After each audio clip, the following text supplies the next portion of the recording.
Welcome to my channel Watch and Learn. So viewers, in this video we are going to discuss about stomach. What is stomach and what is the function of stomach? Our stomach is a large J-shaped muscular bag. It mixes the food with digestive juice. The digestive juice begins the digestion of proteins like meat, egg, milk, pulses.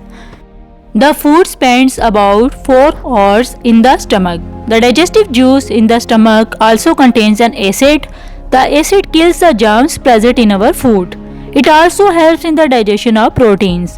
I hope so you understood this simple concept about stomach from my video. For more updates and latest video, kindly stay connected with my channel. Goodbye.